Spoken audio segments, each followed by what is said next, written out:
A Glock 19 was aimed straight at my daughter's face. I heard someone shout, "Freeze!"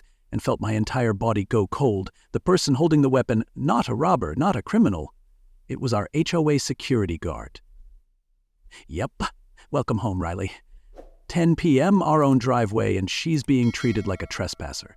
All because she didn't check in with security. What Darren Cole didn't know, what he couldn't possibly wrap his rent-a-cop brain around, was that Riley had led more tactical raids than he'd written parking citations. And that was his first mistake. His second, pointing a loaded weapon at the wrong family drop.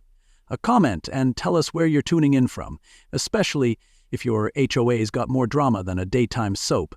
And follow along as I tell you the story of how an arrogant HOA security guard dug his own grave when he messed with the wrong family.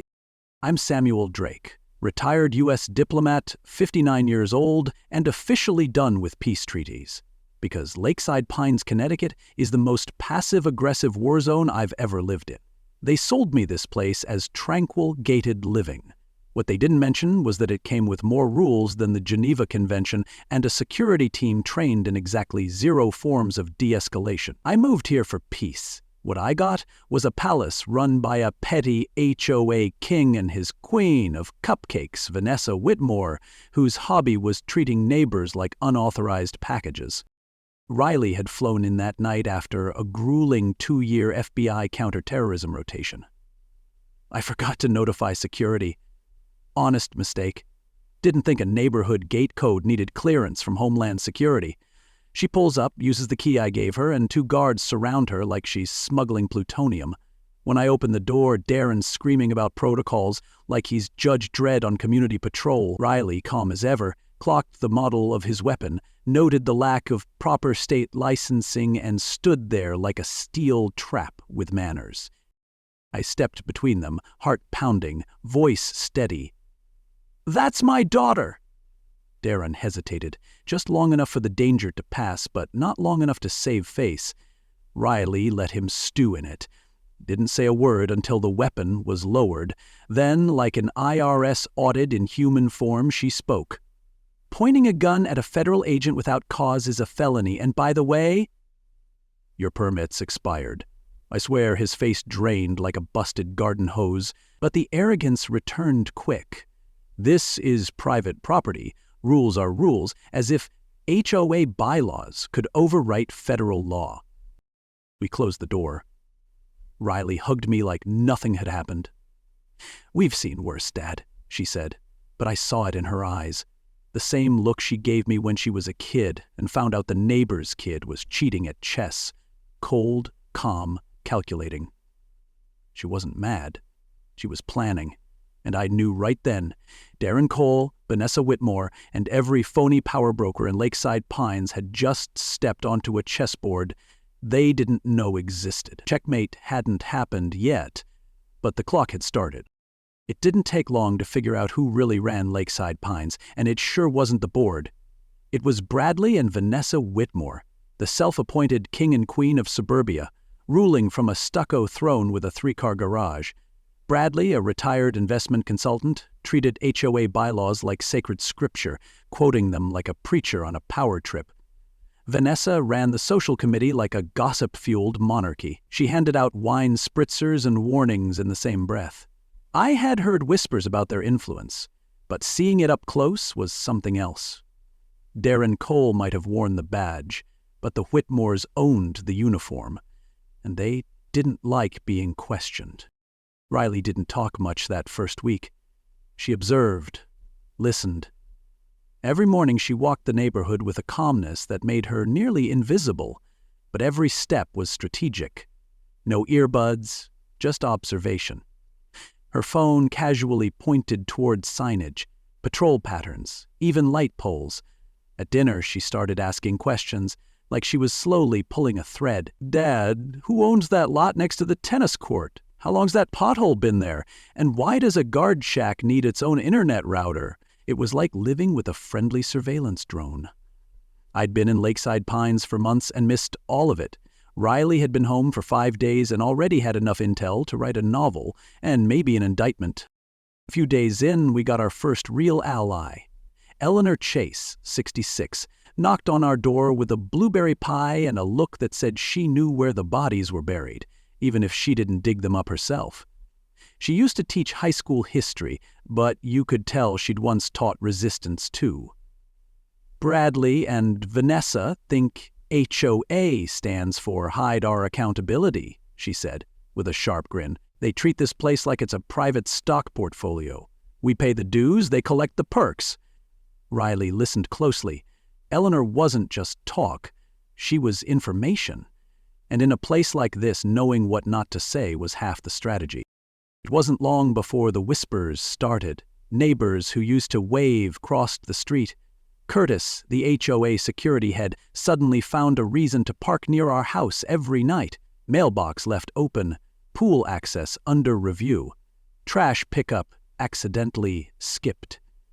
Even the HOA newsletter had a new column about community cohesion, written by Vanessa herself, which sounded suspiciously like a warning letter. Riley, of course, treated it like data.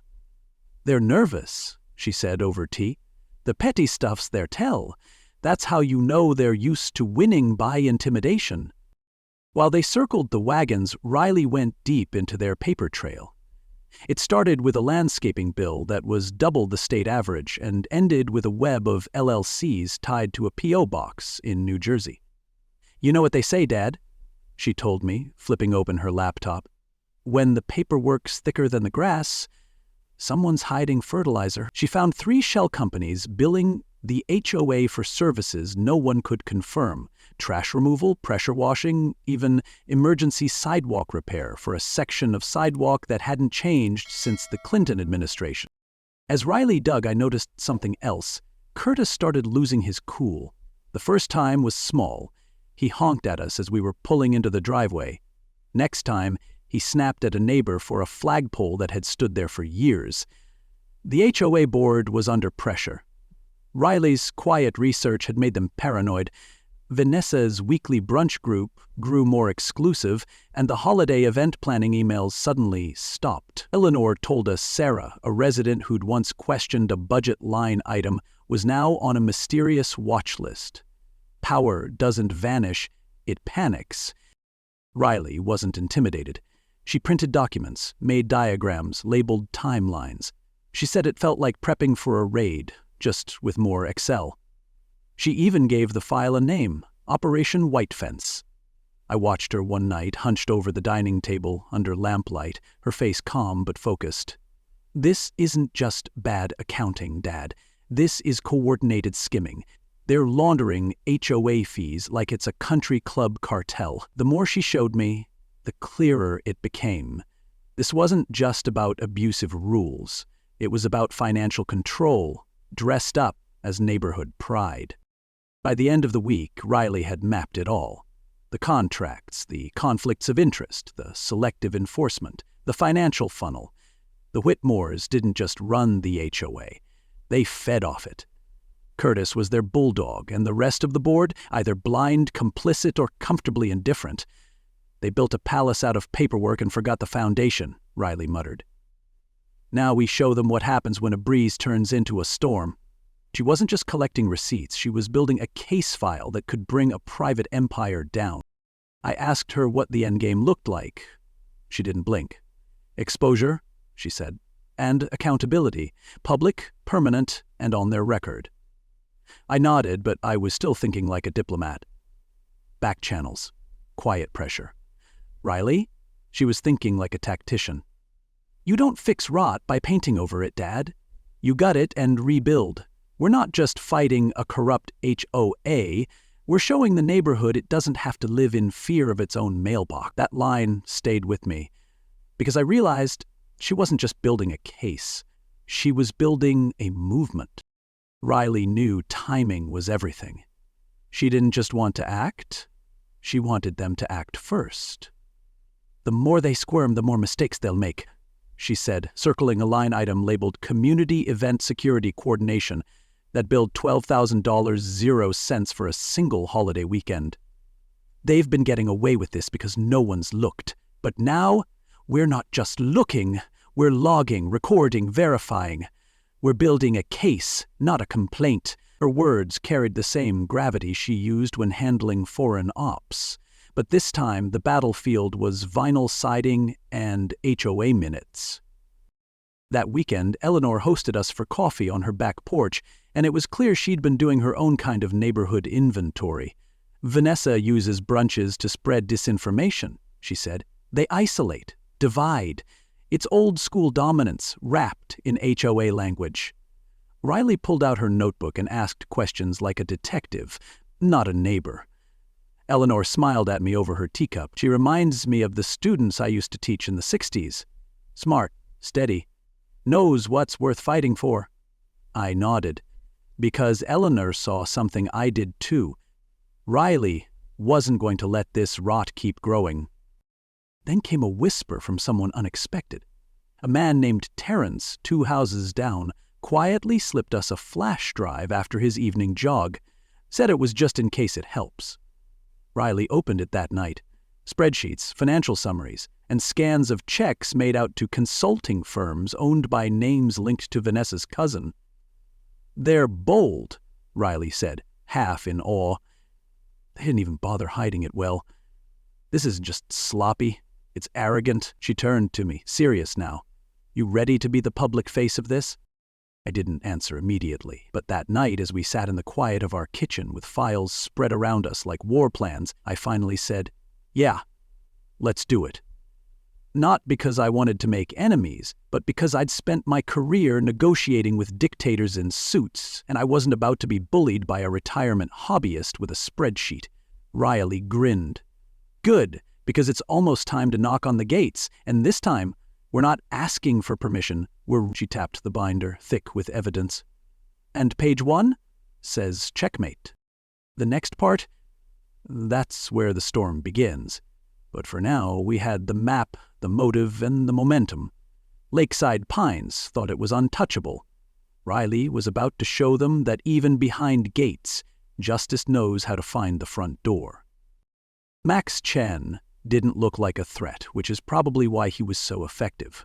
Riley brought him in the following Tuesday, an old friend from her Quantico days, now a forensic analyst who could spot embezzlement in a spreadsheet the way most people spot typos. Max had the kind of calm that made you nervous. Said little, typed fast, and sipped iced coffee like it was mission fuel. Within minutes of sitting down at our dining table, he was already muttering about circular invoicing and vendor layering.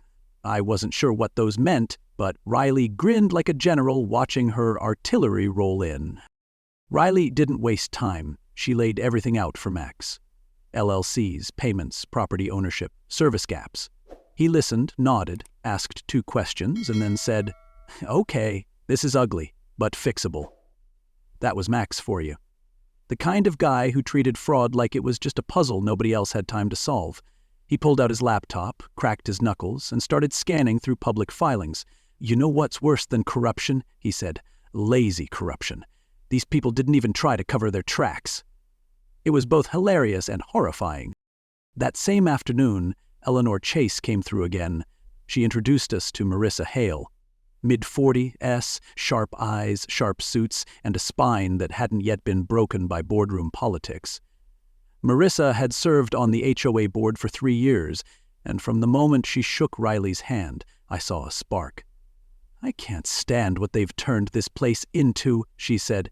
"It was supposed to be a community, not a country club with penalties." She'd been quietly documenting her own suspicions, but didn't have the technical support to prove them. Now, she did. Riley installed cameras.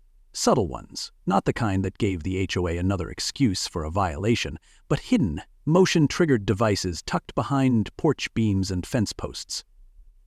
"If they're going to act like we're criminals," she said, "might as well give them the surveillance they think they already have." The payoff came fast. 3:08 IMM on a Thursday. Curtis, in full security vest, crept onto our lawn with a flashlight and a clipboard. He spent 5 minutes measuring the grass with a ruler, crouching low like he was defusing a bomb. All caught on video. Nothing says, "We're not overreaching," like a man counting blades of grass before dawn. Max, meanwhile, found the rotten core. The security company contracted by Lakeside Pines Pine Shield Solutions, LLC, wasn't just overbilling. It was a hollow shell registered to a virtual office address in Florida with 0 documented staff and a P.O. box shared by a dozen other shady outfits. The kicker? Vanessa Whitmore's brother was the listed agent. They'd built a paper fortress, Max said, scrolling through the LLC's filings. Dry and flammable. The more they found, the more Riley smiled. Not out of satisfaction, but because she finally had enough kindling to start a very strategic fire. Riley compiled everything into a master binder, color-coded, tabbed, indexed. "We're not just collecting evidence," she said. "We're packaging truth for impact." She knew that facts alone didn't move people. Narratives did. So she layered the documentation with stories. This payment? It's the reason Eleanor's water bill doubled. This contract? Why the road still has potholes. She made it personal. And suddenly the numbers weren't just numbers, they were pressure points. And pressure, she reminded me, always builds toward action. That weekend, she held a quiet strategy session in our backyard with Max, Marissa, and Eleanor, folding chairs, iced tea, and one folding table covered in highlighted documents. "We don't go public yet," Riley said. "We leak facts. We leak facts. We ask questions in meetings. We let them react." The plan wasn't just to expose corruption, it was to make the corrupt expose themselves. "When fear writes the rules," she added, "silence signs the checks." But we're done. And just like that, the HOA's golden silence started to crack. Curtis, of course, responded like clockwork. On Sunday, he issued 3 violation notices: overgrown hedges, false; non-regulation flag bracket, also false; and excessively audible laughter after 9 p.m., which might have been true but hardly illegal. Riley pinned them to the fridge like trophies. "You know what this is?" she said. "Desperation disguised as order." Each notice made them look worse and gave her more evidence of targeted harassment. The HOA wanted obedience. Riley gave them documentation. Marissa was key. At the next board meeting, she asked a simple question about budget transparency. Bradley froze, Vanessa deflected, and Curtis stood in the back, arms crossed, visibly sweating under fluorescent lights. "I just think," Marissa said sweetly, "residents should understand where their money goes. After all, we all pay the same dues, but not all of us get the same treatment." It landed like a slap wrapped in a smile. Riley leaned over to me and whispered, "Check." The game was on. The Whitmores didn't know it yet, but their paper palace was catching fire, and Riley, she already had the match lit. We weren't out for revenge. We were out for rebalancing. Because when HOA kings forget who funds the kingdom, it's only a matter of time before the villagers bring out the receipts and the pitchforks. That evening, I sat with Riley on the porch as the sun dipped below the hedges that had apparently grown too wild by HOA standards. She looked content, not relaxed, but centered, like someone who'd found the pulse of a storm and was learning to conduct it. "They thought power came from forms and fear," she said. "But power, real power, comes from knowing the rules better than the ones who wrote them." I nodded. Because she wasn't just rewriting their playbook, she was tearing out the pages they'd glued down for years. Max sent a final report that night, everything he'd found. Billing anomalies, contractor links, false filings, arranged with digital precision. Riley reviewed it like she was rehearsing for court. "They made themselves comfortable," she said, "and forgot that corruption's only safe when no one's watching." I looked over her shoulder at the totals. Thousands of unaccounted dollars, duplicate payments, expenses listed for projects never started. They'd stolen so long they stopped bothering to hide it. "It's not even clever," she added. "It's just greedy." We went over the plan one last time. Marissa would press again at the next board meeting. Eleanor would quietly rally residents, starting with those who'd once been fined for nonsense violations. Max would prep the public brief, and Riley, she'd be the fuse. "You sure you want to lead this part?" I asked her. She smiled. "Dad, I've spent years disarming bombs. This is the first time I get to light one, and that was that. The next move belonged to us, and it was going to shake more than a few lawn chairs." Because in Lakeside Pines, fear had been policy. But not anymore. Now we had files, footage. eyewitnesses, and most importantly, the one thing no one saw coming, strategy. The kind that wears a smile, not a badge, that walks in quietly and leaves with the power flipped. We weren't chasing justice anymore. We were holding the pen. And the next chapter? Riley was ready to write it, in bold, permanent ink. And as the porch light flickered on behind us, Riley looked ahead and said, "Next stop, the boardroom. Let's make it count." This was only the beginning, really. The HOA annual meeting was held in the community center, but it might as well have been a courtroom. Chairs in rows, coffee urns sweating on plastic tables, the kind of tension that made even the baked goods look suspicious. Bradley and Vanessa Whitmore sat at the front like royalty, flanked by Curtis and David, the HOA treasurer, who always looked like he was apologizing with his whole body. The board opened with the usual smug remarks about maintaining standards and fostering unity, but everyone knew we weren't here for unity. We were here for reckoning. I stood when the floor opened for resident questions, folder in hand, not thick but dense, the kind of folder that could make grown men sweat. "Before we vote on granting the board new enforcement powers," I began, "I believe it's important we understand how the current powers have been used." Bradley's smile tightened. Vanessa blinked like someone had just whispered that the shrimp cocktail was past date. And then, one by one, I began. Line items. Shell companies. Conflicts of interest. Max's diagrams. HOA funds rerouted like an off-season river. If silence is power, then facts are dynamite. Then came Riley's cue. She stood quietly, connected her phone to the projector, and without a word, played the footage. First up, Darren Cole, screaming at a federal agent, gun drawn, audible gasp. Then the 3 o'clock IEM yard inspection, flashlights, clipboards, Curtis squatting to measure the grass like it was a crime scene. Finally, the vandalism, obscenities spray-painted on our fence. One resident dropped her donut, another covered her child's ears. "This," Riley said calmly, "is what enforcement looks like when no one's watching the watchers." The room didn't just react, it recoiled. Curtis snapped first. Maybe it was the footage, maybe it was the room full of shocked neighbors, maybe it was ego, shriveling in real time. He lunged toward me, shouting something about slander. He reached for something at his waist, maybe his belt, maybe worse, but before anyone else could move, Riley did. 5 quick steps, a pivot, and Curtis was on the ground, wrist twisted, breath gone, handcuffed with his own. The crowd froze. Cameras clicked. Coffee was forgotten. And the HOA throne? Well, that just cracked. At that moment, a quiet voice near the exit said, "Bradley Whitmore?" A man in a blazer stepped forward, badge in hand. "Special Agent Marcus Chen, FBI." It was like the air had been sucked out of the room.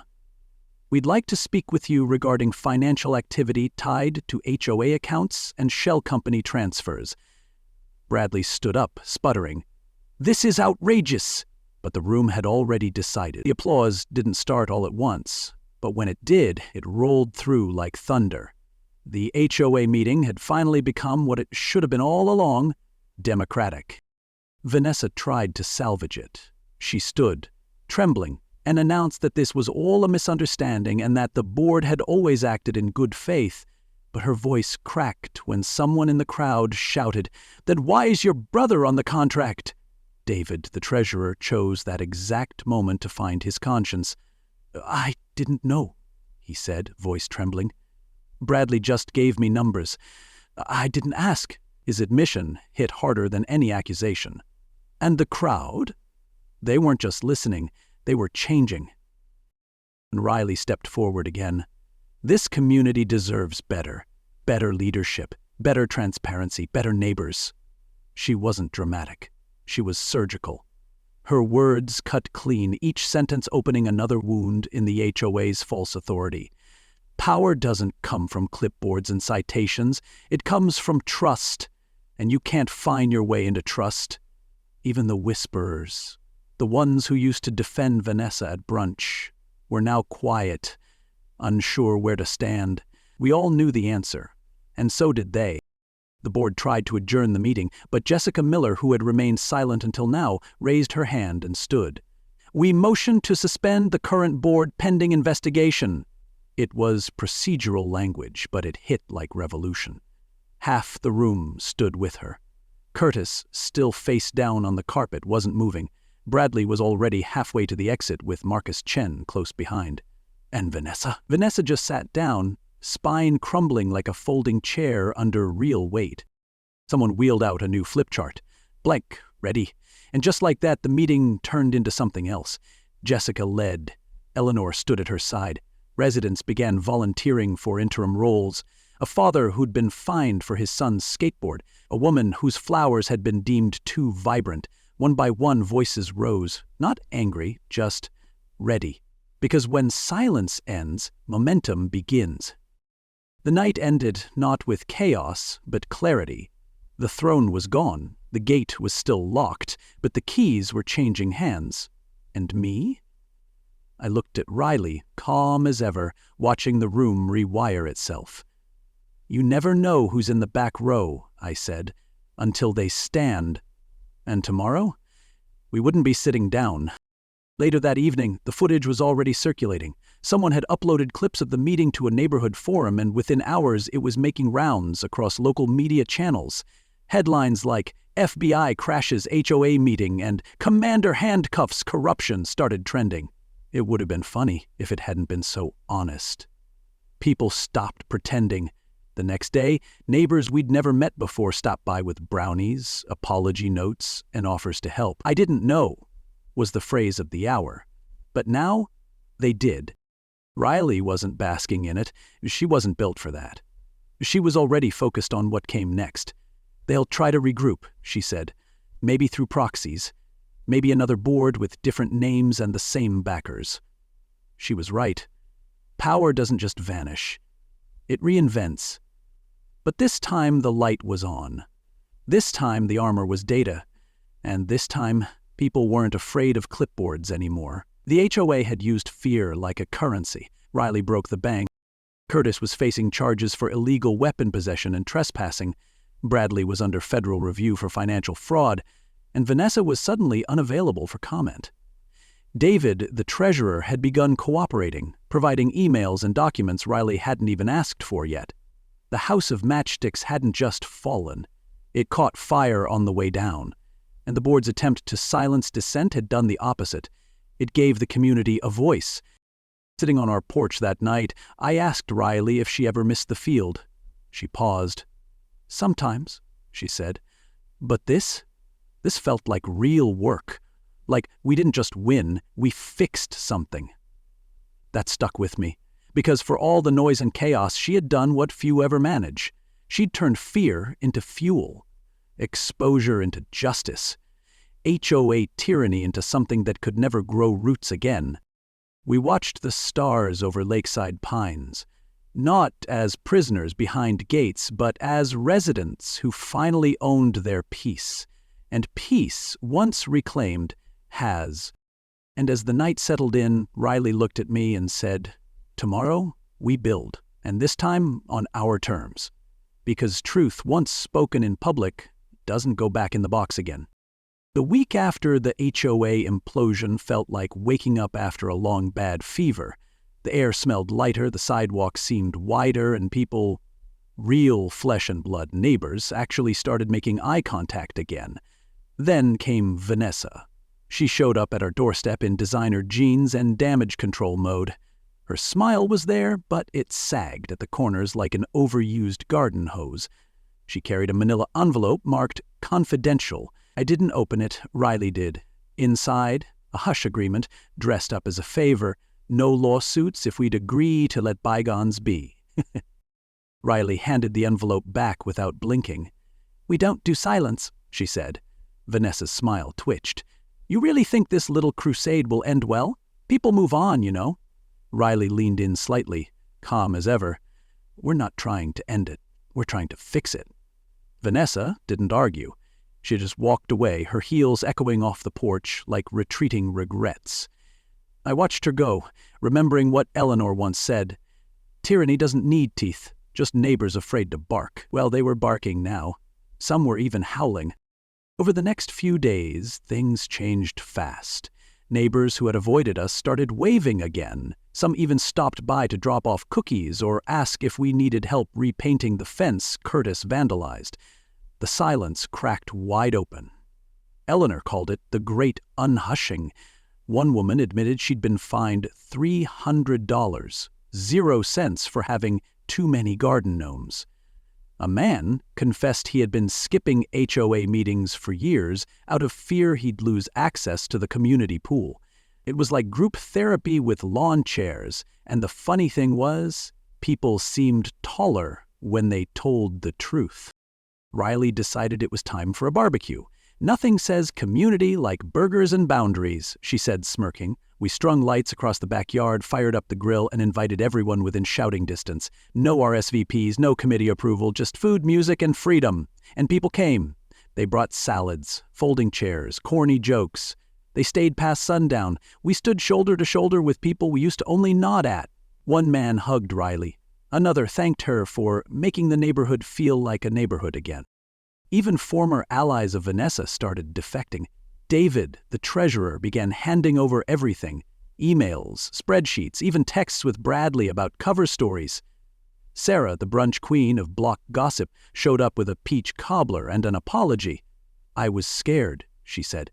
"I thought they'd ruin me." Riley nodded. They almost did. But fear's only powerful if it keeps people quiet.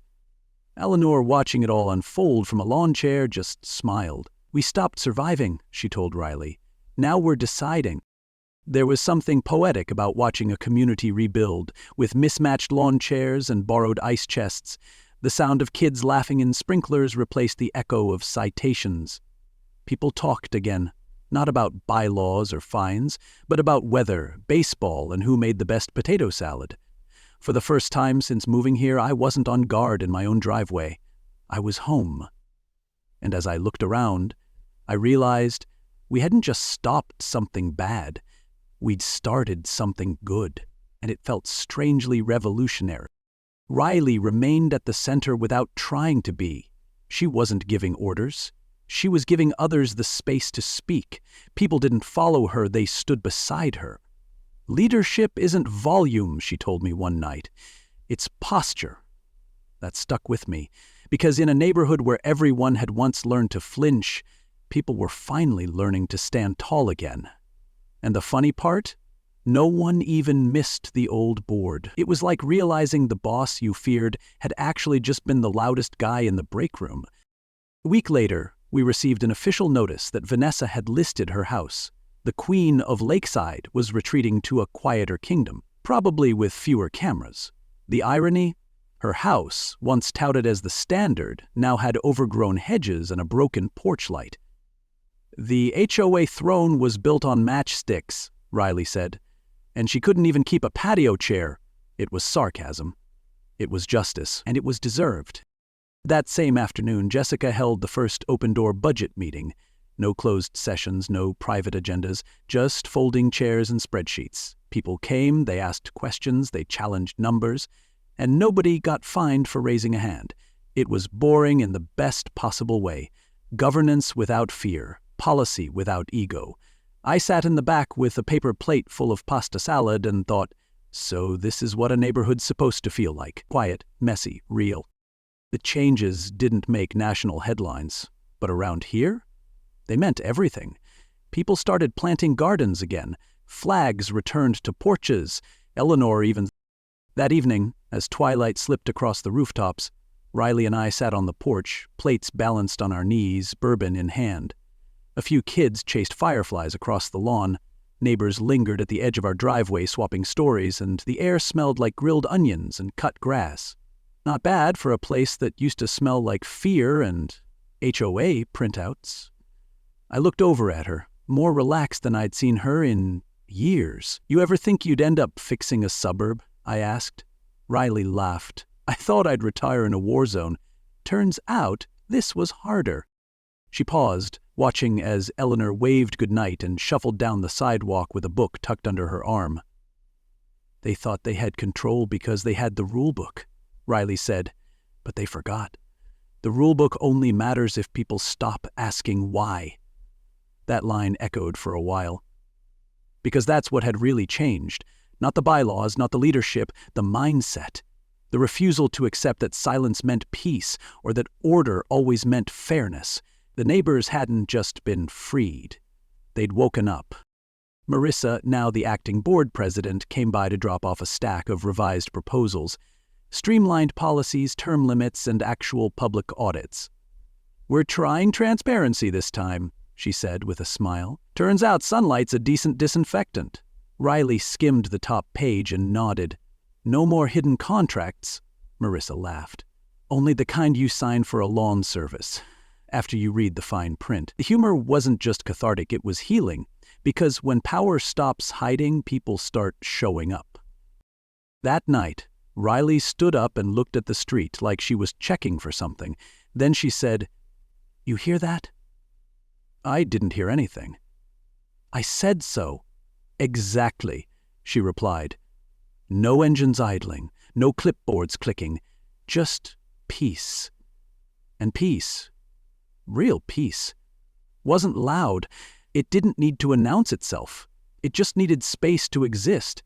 And now, in a place once ruled by whispers and citations, it finally had room to breathe. Lakeside Pines had changed. And so had we.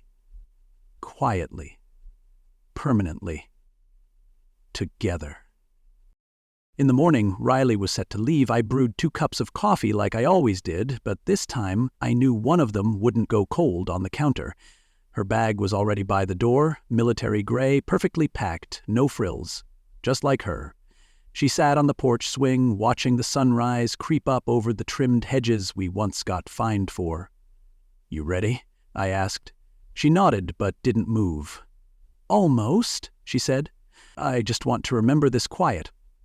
Funny thing about silence. When you've earned it, it feels like music.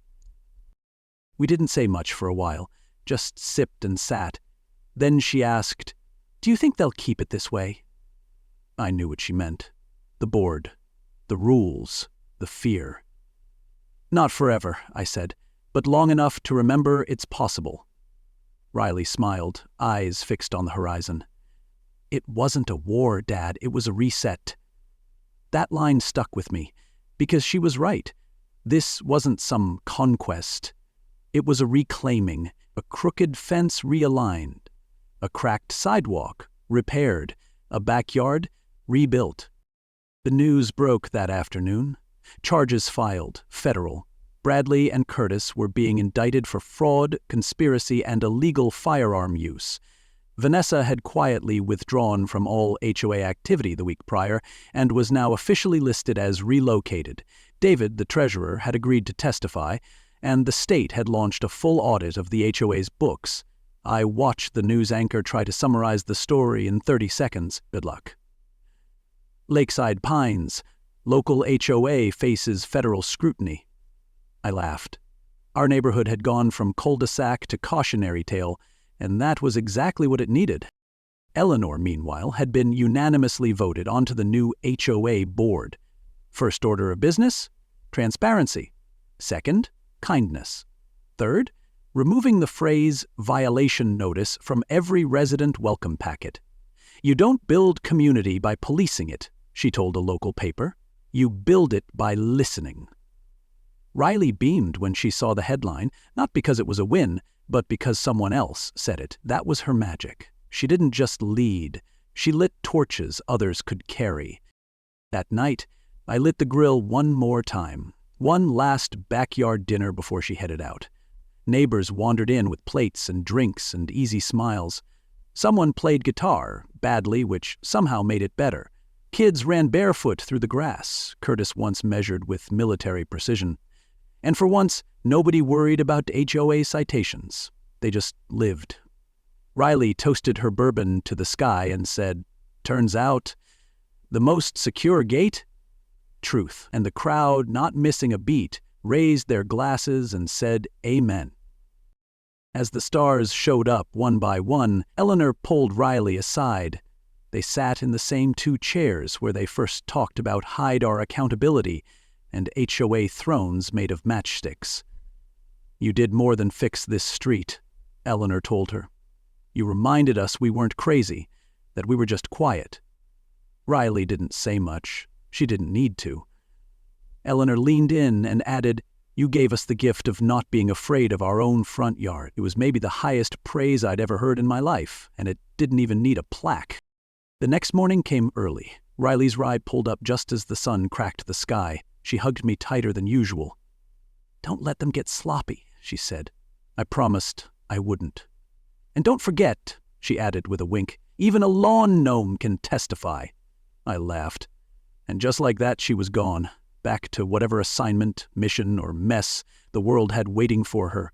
But this time, I wasn't worried. She didn't leave us weaker. She left us smarter, braver, better armed, not with weapons, but with wisdom. News vans eventually moved on. The audit findings stayed. Several homes saw their HOA dues refunded, landscaping contractors were changed, and the fence that once separated us from them got replaced with a shorter one, more metaphor than barrier. Marissa's board put everything online. No secrets, no off-record meetings, and no more anonymous complaints that just happened to align with Vanessa's brunch guest list. Turns out, when you run a neighborhood like a country club, eventually someone calls for a menu change. Months passed. Grass grew. Kids biked without fear of citations. People knocked on doors just to say hello. I started using my front porch for more than just pacing and wondering what would go wrong next. And somewhere along the way I realized I'd stopped waiting for a shoe to drop. I'd taken off my shoes, poured a drink, and stayed a while. That was new. That was peace. You can't prune a rotten tree. You replant, and that's what we did. One neighbor, one Saturday, one pie at a time. And every now and then someone still brings up the gun, the footage, the drama. It's a legend now. But the ending? It doesn't end with Curtis on the ground or Bradley in handcuffs. It ends with a book club in Eleanor's kitchen and kids drawing chalk murals on sidewalks no one's afraid to walk. It ends with a man like me, finally feeling like he belongs in the place he chose to live. And it ends with a swing on a porch, a memory of a reset, and a bourbon glass set down, not out of fear, but fulfillment. Eleanor eventually asked me to help chair the new HOA's community outreach program, just a fancy name for potluck surveys and making sure the basketball net stayed up. I said yes, not because I wanted power, but because I finally trusted what power could look like in the right hands. We didn't issue violations, we issued invitations. And when someone asked, "What happened to the old rules?" I smiled and said, "They're compost now, feeding something better." Marissa's leadership was firm but fair. She hosted open office hours on her porch. Budget updates came with coffee. One man volunteered to teach a Saturday morning bike safety class. No one told him to. He just felt like it mattered now. That was the thing. When fear fades, effort rushes in. And people, it turns out, are more generous than petty when they don't feel like they're being hunted over their mailbox paint.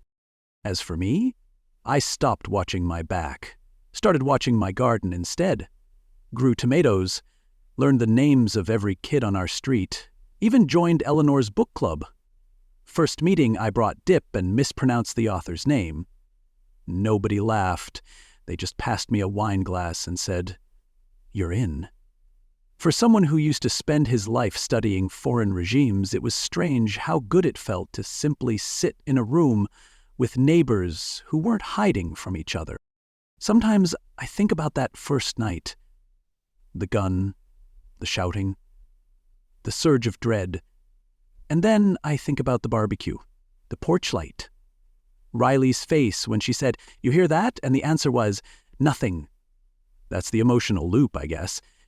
You start with fire and fear, you end with light and laughter, and somewhere in the middle you find meaning. We didn't just reclaim our neighborhood. We repaired it, with stories, with stubbornness, and with one woman who refused to let the shadows set the terms.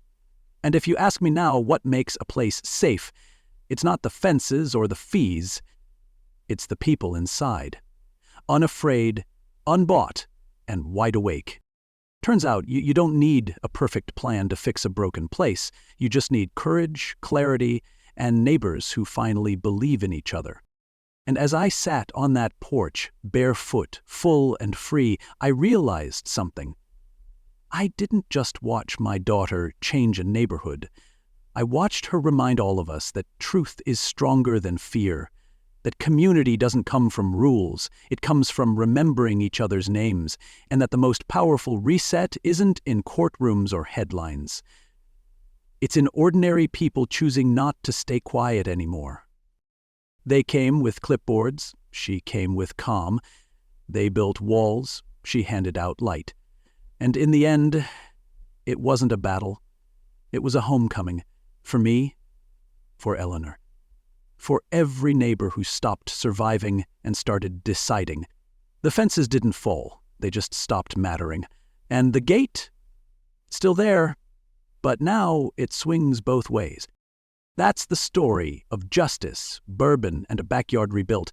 And if it reminded you of something, your town, your block, or maybe even your own voice, I want you to do one thing. Leave a comment below and tell us where your Lakeside Pines is. Tell us what truth you're ready to speak. And if you felt that spark of justice, that little surge of I needed this, go ahead. Like this video, subscribe to the channel, and share it with someone who needs to know.